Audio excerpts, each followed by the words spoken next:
Rune 1. The Birth of Wainamoinen.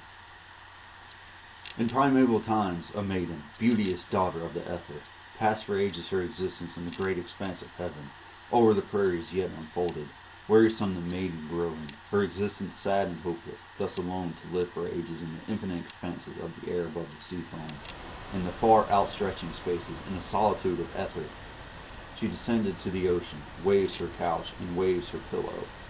Thereupon the rising storm wind, flying from the east fierceness, whips the ocean into surges, strikes the stars with sprays of ocean, till the waves are white with fervor. To and fro they toss the maiden, storm encircled, hapless maiden, with her sport the rolling billows. With her play the storm wind forces, on the blue back of the waters, on the white wreathed waves of the ocean, play the forces of the salt sea, with the lone and helpless maiden, till at last in full conception, union now of force and beauty, sink the storm winds into slumber. Overburdened now the maiden cannot rise above the surface. 700 years she wandered, ages 9 of man's existence, swam the ocean hither, thither, could not rise above the waters, conscious only of her travail.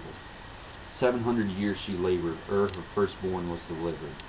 Thus she swam as water mother, toward the east and also southward, toward the west and also northward, swam the sea in all directions, frightened at the strife of storm winds, swam and travail, swam unceasing, ere her firstborn was delivered.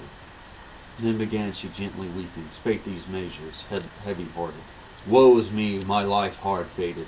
Woe is me, in this my travail! Into what have I now fallen? Woe is me, that I unhappy, left my home in subtle ether, came to dwell amid the sea foam, to be tossed by rolling billows, to be rocked by winds and waters, on the far outstretching waters, in the salt sea's vast expanses, knowing only pain and trouble. Better far for me, O Ukko, were I maiden in the ether, than within these ocean spaces to become a water mother. All this life is cold and dreary, painful here is every motion, as I lingered in the waters, as I wandered through the ocean. Ukko, thou, O God, up yonder, thou, the ruler of the heavens, come thou hither, thou art needed. Come thou hither, I implore thee, to deliver me from trouble, to deliver me in travail.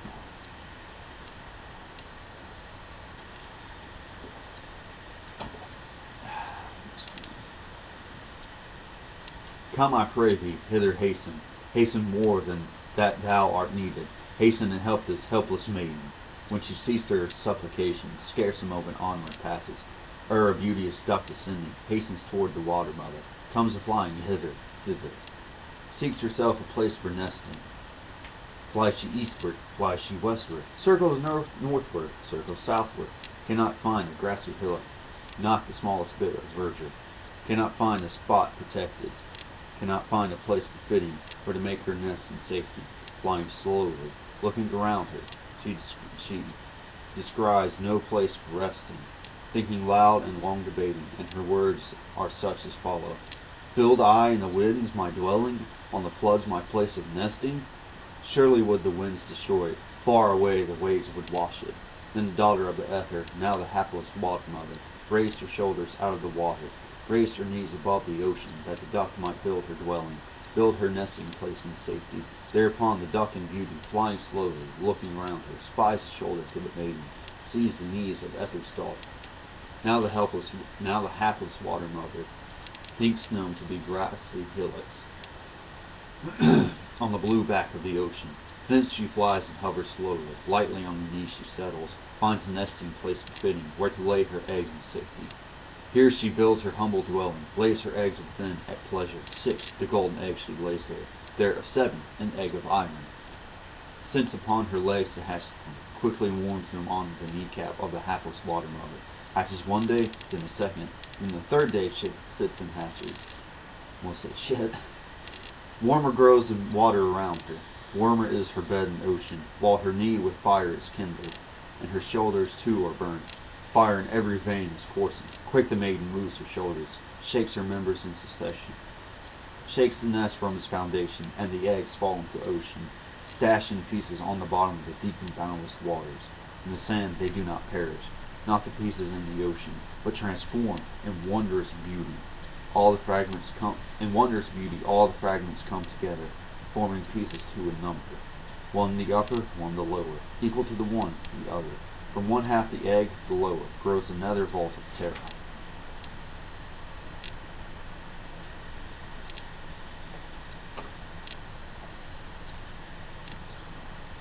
From the upper half remaining grows the upper vault of heaven. From the white part come the moonbeams. From the yellow part the sunshine. From the motley part the starlight. From the dark part grows the cloudage. And the days speed onward swiftly. Quickly did the years fly over, from the shining of the new sun, from the lighting of the full moon. Still the daughter of the Ether swims the sea as water mother, with the floods outstretched before her, and behind her sky and ocean. Finally, about the 9th year, in the summer of the 10th year, lifts her head above the waters, lifts her forehead from the waters, begins at last her workings. Now commences her creations on the azure water ridges,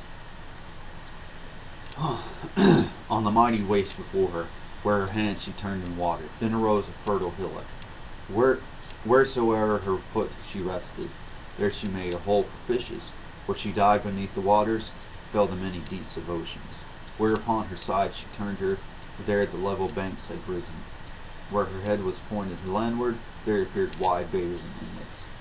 When from shore she swam a distance, and upon her back she rested, there the rock she made and fashioned, and the hidden reefs created, where the ships were wrecked so often, where so many lives had perished.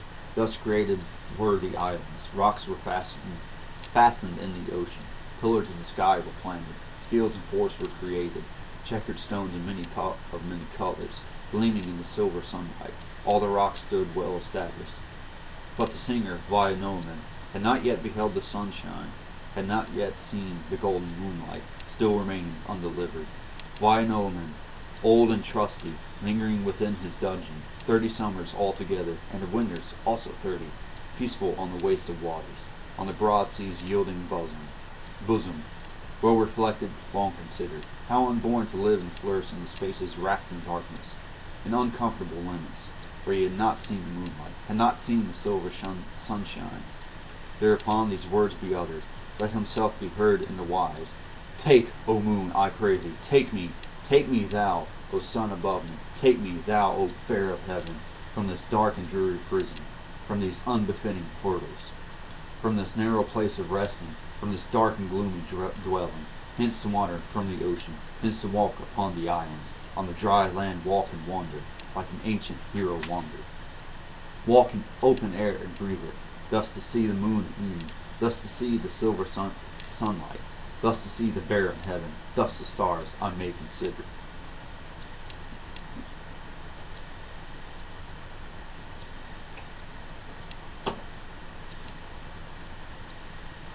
Since the moon refused to free him, and the sun would not deliver, nor the great bear give assistance, his existence growing weary, and his life but an annoyance. Burst he then the outer portals of his dark and dismal fortress, with his strong but unnamed finger. Opens he the lock resistant, with the toes open his left foot, with the fingers of his right hand. Creeps he through the yielding portals, to the threshold of his dwelling. On his knees across the threshold, throws himself head foremost forward, plunges into deeps of ocean, plunges hither, plunges thither. Turning with his hands to water, swims northward, swims southward. Swims he eastward, swims he westward. Studying his new surroundings, thus our hero reached the water, rested 5 years in the ocean, 6 long years, and even 7 years, till the autumn of the 8th year, when at last he leaves the waters, stops upon a promontory, on the coast bereft of verdure. On his knees he leaves the ocean, on the land he plants his right foot, on the solid ground his left foot, quickly turns his hands around him, stands erect to see the sunshine, stands to see the golden moonlight, that he may behold the great bear, that he may the stars consider. Thus our hero, Wainamoinen, thus the wonderful enchanter, was delivered from his mother, Ilmatar, the Ether's daughter.